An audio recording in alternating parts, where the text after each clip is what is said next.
Welcome back, everyone, and welcome any newcomers to our mostly weekly WeAwake meditation session, where we use the different tracks that we've created over the years at WeAwake to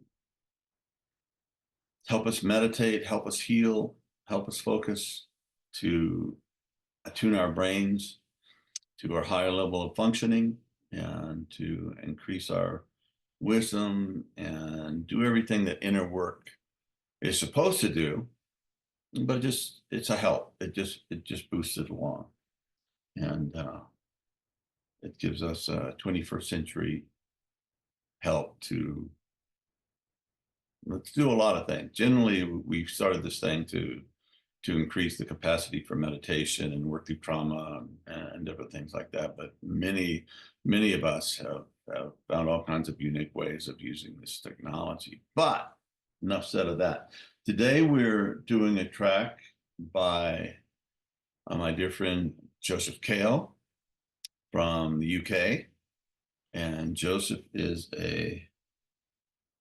really a lovely man and a very gifted and talented man. He's a licensed hypnotherapist in Britain, and he is a Shakespearean actor. So he has a wonderful voice, and he also creates brain entrainment music or soundscapes. So this is a track created by Joe, and I had one of the better moments in my life when I visited London last time. We sat by the Thames and on a bench and looked at the river, and we recited poetry to each other that we had memorized. It was very, very beautiful. We also went to the recreation of the Shakespeare uh, playhouse, and which was quite remarkable. And yeah, Shakespeare. England has given us, Shakespeare, the Beatles, pretty good. King James Bible, a lot of stuff. But anyway, gave us the United States a really good country to rebel from, and gave us the basic structures of parliamentary democracy, et cetera, et cetera. So God bless England and for all the good things it's done. And they got rid of slavery uh, a generation before we did in the United States, and they did it without a big bloody civil war. So I have a lot of admiration. So thank you, all you Brits out there. A lot of appreciation. So that's my little sidebar into my warm feelings for Britain and Joe. So this is a guided meditation. Joe's doing the guiding, and it's called Journey to the Center of the Self. And it is 30 minutes long. And we haven't done guided meditations very often on this thing, but we do have several of them in our library. So this is a meditation to help us get beyond our blessed holy little ego selves, which are real and which are also God. They're part of the amazing things that the universe has brought forth. But this is a deeper part of us that connects us to our higher self and to our higher meaning and to our unity with all things. And the reports that all the great mystics have said in one language or another that there is only God, and thou art that. Sit with that for a while. So anyway, as we continue to live out this historical drama time that we're in, and hoping and praying for the best, let us journey to our deeper self with Joe Ko and the rest of you guys that are here with us today. So I pray that the field is created where we can join in this field together of our deepest self that brings us closer to our true nature and the depths of our souls. So without further ado, shall we?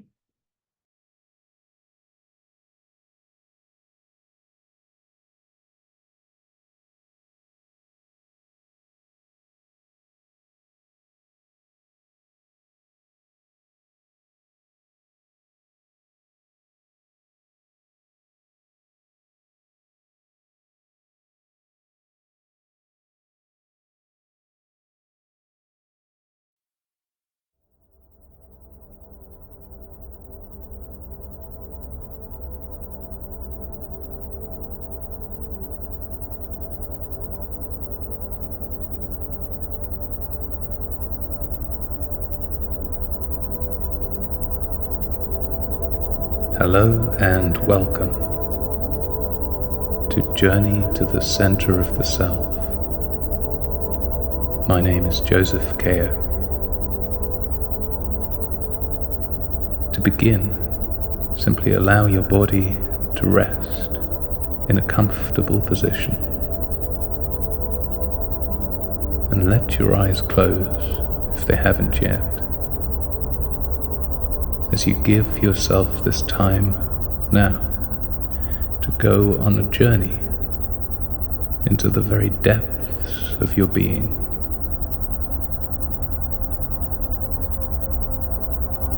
And these words are simply a guide, and they simply point in a particular direction,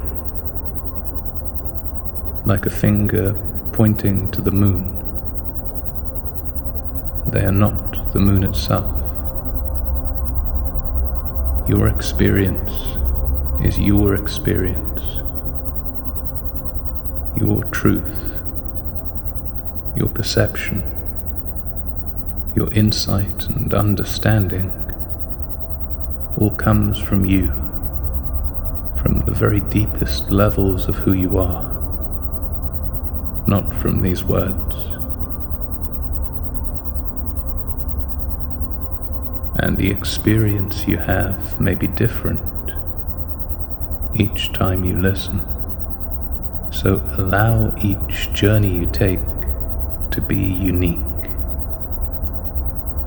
to be exactly as it is, so that you can be open to each new experience as it unfolds.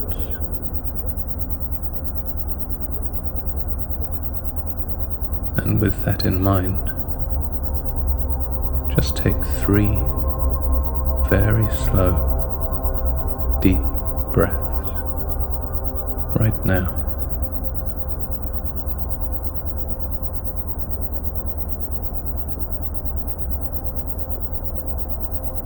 Allow each in-breath to be full and deep. Allow each out-breath to be very slow and smooth.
Welcome back, everyone.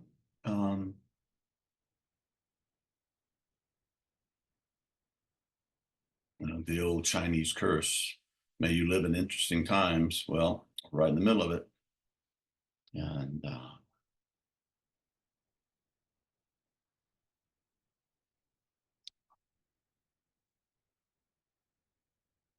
what has recently happened in our country, the United States, is very hard for many of us to wrap our heads and hearts around. However, we are not off the hook, and despair is not, and withdrawal is not a noble choice. So, when I was working with my beloved addicts for years, one of the things I tried to instill in them was the dictum: in times of great stress, practice more, not less. So at times of great stress, I practice more. So to our friends all over the world,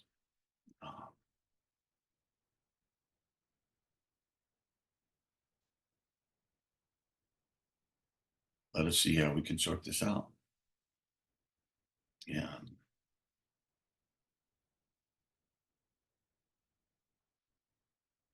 one wise person said, I forget who said it, he says, there's more good in the world than evil, but just barely. So that's our challenge, to make that just barely be a tipping point for change, where we can sort this out.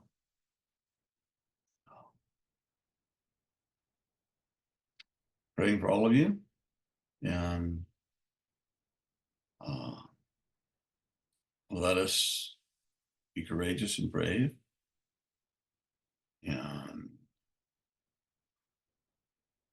I don't know if we can sort this all out, just our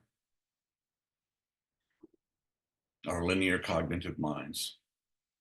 Those are important, can't not do that, but we also have to cultivate a depth into our true nature and the depths of our souls, where we connect with all things and we connect with compassion. And we've been through many dark times in our human history, and we've made it thus far. So let us pray that when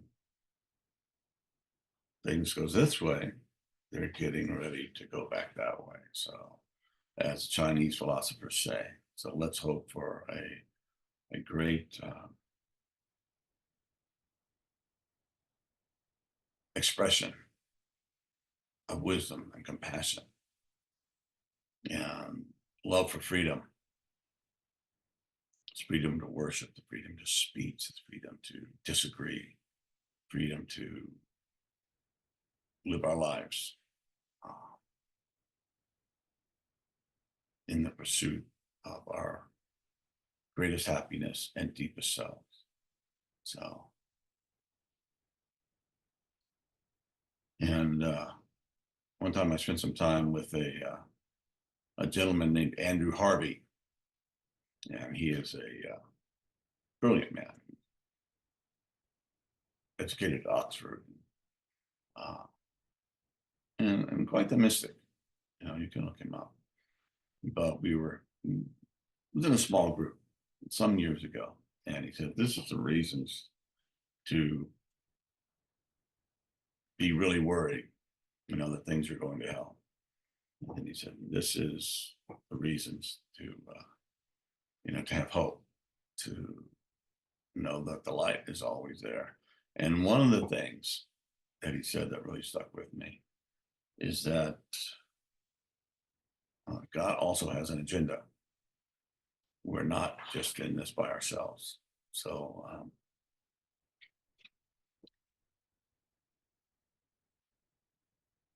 yeah, God help us, and God help us to have wisdom and compassion and courage, and behave in a noble and good way, to honor the struggles of our ancestors, for our people who are now here and the young people being born into this time, and for the generations to come. And the Native American talks, the bad things we do is passed down 7 generations. And that's pretty biblical. sins of the father are passed on to 7 generations. However, the Native Americans were more encouraging. They also said the good things that we do are passed on down. So let us do good and live our lives in the care of others and ourselves, and in service to humanity and all our other brothers and sisters that cohabit this amazing planet that we've emerged from. So I think that's about enough for today, but love you guys. Appreciate it. God bless.